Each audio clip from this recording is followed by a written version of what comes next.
안녕하세요. 정치알려 해외 반응을 소개하는 정말 치명적인 클래스, 정치 클래스 TV입니다. 오늘은 넷플릭스 오징어 게임보다 앞서 엄청난 세계적 센세이션을 일으켰던 K-드라마를 통해 K-드라마가 세계적 센세이션을 일으키고 있는 진짜 한류의 중심이 된 원인에 대해 분석해 보겠습니다.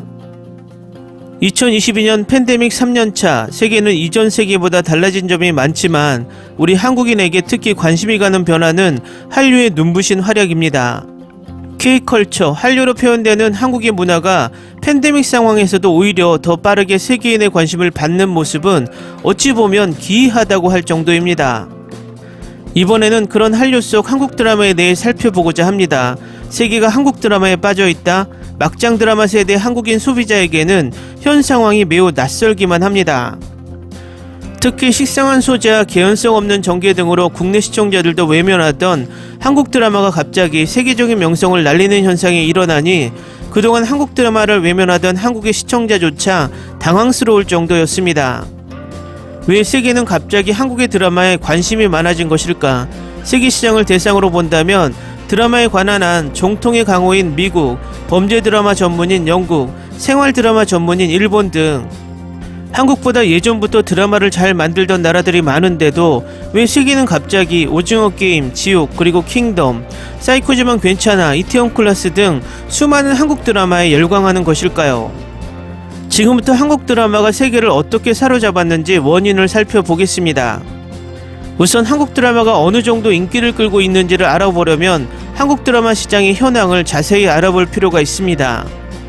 현재 어느 정도의 위치에 있으며 수출 규모는 어느 정도인지를 알아보는 것이 매우 중요합니다. 사실 놀라운 점은 한국이 이미 2013년에서 2019년을 기준으로 이미 드라마 판권 판매 수로는 미국, 영국을 제치고 세계 3위 국가로 올라선 지 오래됐다는 점입니다.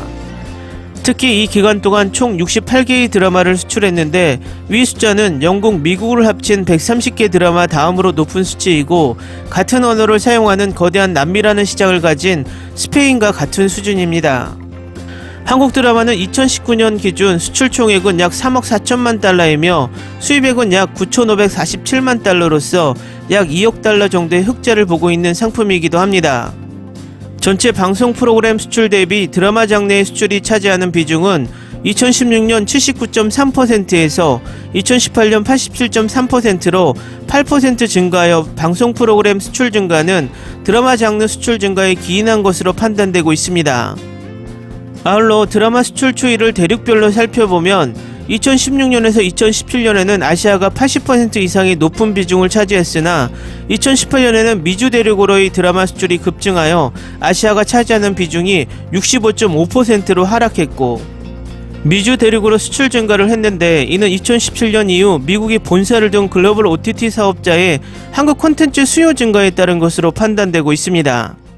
과거 한국 드라마계의 수출지가 다양한 것도 아니었고 북미 및 유럽까지 어필할 수 있는 수준이 아니었던 한국 드라마가 오로라 공주 같은 막장 작가가 만드는 막장 드라마가 많았던 한국 드라마가 2020년대 들어서 어떻게 세계의 주목을 받게 되었을까?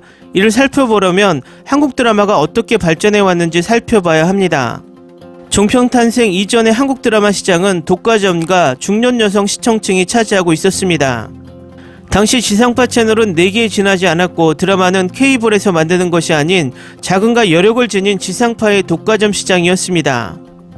그러다 보니 시청률이 최소한 10% 이상이 보장되었습니다. 즉 비슷한 곳에서 촬영하고 비슷한 곳에서 비슷한 이야기로 비슷한 배우들이 출연해서 비슷한 드라마를 제작하였습니다. 드라마 제작 현장에 있던 그 누구도 새로운 작품, 새로운 시도를 하려고 하지 않았고 의미도 없었고 그 요인도 적었습니다. 그나마 SBS의 경우에는 상업방송답게 수익성을 높이기 위해 새로운 시도를 하려고 했으나 그 시도도 당시 채널 선택권이 주부들에게 있었기에 주부들의 입맛에 최적화하려고 하였습니다. 당시 드라마를 시청하는 방법은 TV가 유일했습니다. 종편 개국 이전에 스마트폰이 등장했지만 보편화되지 않았고 OTT 시장은 아직 발전하지도 못했던 시기였습니다. 이러한 시기에 드라마 시청률은 바로 TV 채널 선택권을 지닌 40, 50대 주부들에 의해 결정되었습니다. 그러므로 40, 50대 아줌마 감성을 건드리는 것이 당시 PD들의 영원한 고민이었습니다. 이 두 가지 요소가 복합적으로 작용하여 한국 드라마의 전형을 보여주었습니다. 연애 막장식 한국 드라마가 만들어진 것입니다. 이러한 한국 드라마의 특징은 아시아적인 감성이었고 주 수출 시장이 이웃 국가인 일본, 중국으로 한정되어 있었고 가장 인기가 많은 일본에서도 중년 여성 시청층이 주로 한국 드라마를 소비했다는 점도 당시 한국 드라마의 특징이 반영된 것입니다. 그러한 이유로 2010년대 이전 한국 드라마가 인기가 많던 곳은 모두 동아시아, 동남아시아였고 동남아시아에서도 필리핀 같은 미국 드라마가 선점했던 곳에서는 인기를 끌지 못했고 동아시아를 넘어서 중동에까지 인기를 끌었던 주몽과 대장금 같은 경우는 한국 드라마의 가능성은 엿볼 수 있는 사례였지만 그 지역 문화 코드와 우연히 맞아떨어져서 히트를 한 우연에 가까운 일이었습니다. 2010년도부터 한국 드라마가 기존 틀에서 벗어나기 시작했는데 바로 2000년대부터 늘어나서 영화에 채택되기 시작한 웹툰과 2010년도 이후 미디어법으로 화법화된 종합편성 텔레비전의 등장이었습니다. 특히 CJ 계열의 TVN이 이러한 유행의 선두주자로 등극하면서 한국 드라마 시장을 바꿉니다. 종편 개국 시기에 맞추어 TVN도 기존의 지상파 PD를 대거 영입했는데 그중 하나가 신원호 PD였습니다. 그는 2010년대 중반에 들어서 응답하라 1994, 응답하라 1988을 흥행에 성공시키며 이우정 작가와 함께 방송계의 거물급 제작자로 급부상합니다. 게다가 미생이 초대박을 터뜨리면서 지상파 방송국 못지않게 오히려 넘어서는 경쟁력과 시청률, 화제성을 보였고 TVN 드라마가 그야말로 한국 드라마계를 이끌어갈 선두주자가 되었습니다. 이 외에도 오나의 귀신님, 치즈 앤드 트랩, 또 오해영 등도 상당히 히트하면서 웹툰 기반의 드라마는 한국 드라마의 전통적인 가족극, 로맨스극에서 벗어나 직장 그리고 환타지류의 다양한 시나리오에 기반한 작품을 다룰 수 있게 됐다는 점에서 한국 드라마에 새로운 바람을 넣었습니다. 두 번째, 한국 드라마의 최근 발전의 특징 중 하나는 바로 영화 감독들의 드라마 진출입니다. 드라마와 달리 한국 영화 자체는 세계적인 수준으로 인정받은 지는 벌써 20여 년이 흘렀습니다. 그동안 세계적인 영화제에서 상을 연달아 휩쓸으면서 한국 문화산업의 선두주자 역할을 했던 것이 바로 한국 영화였습니다.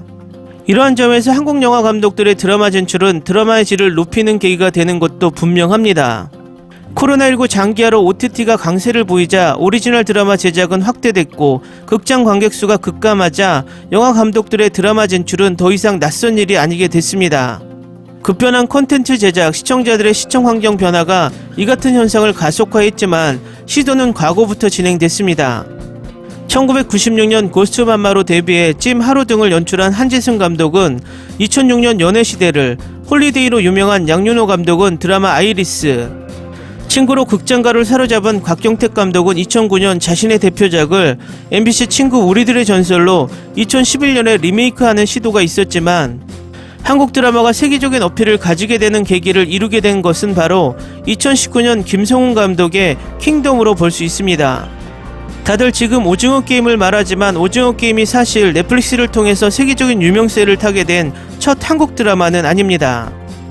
오히려 킹덤이 그러한 드라마라고 볼 수 있습니다. 특히 킹덤은 좀비 영화의 한국식 사극의 서사를 더했고 정치 스릴러까지 더해서 영화 같은 퀄리티의 드라마의 장점을 더해서 인기가 높았습니다.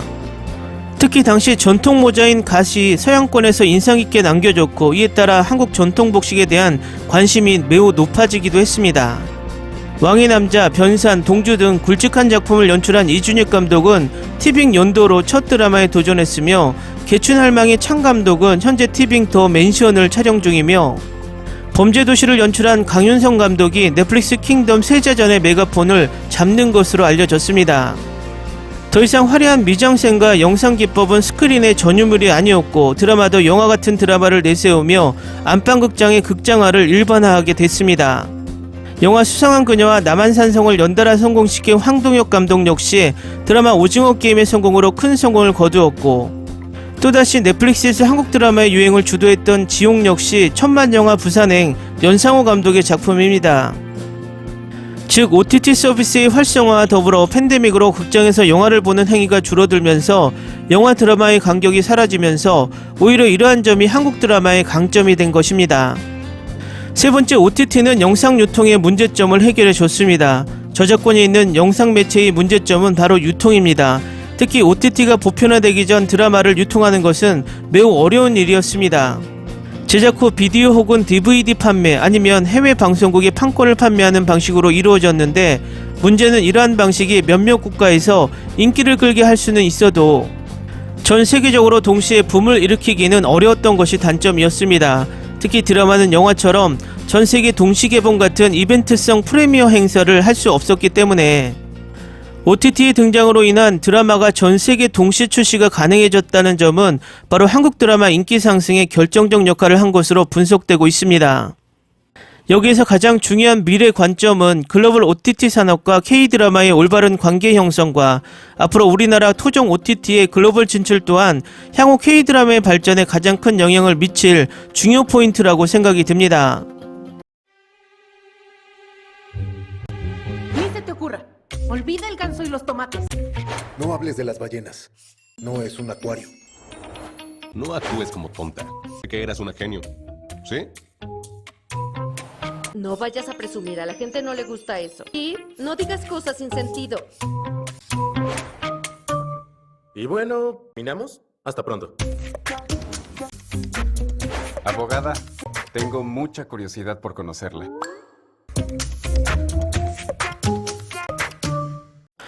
재밌게 잘 보셨나요? 여러분의 구독, 좋아요, 댓글, 알람 설정은 컨텐츠 제작에 큰 힘이 됩니다. 재밌게 보셨다면 꼭 부탁드립니다.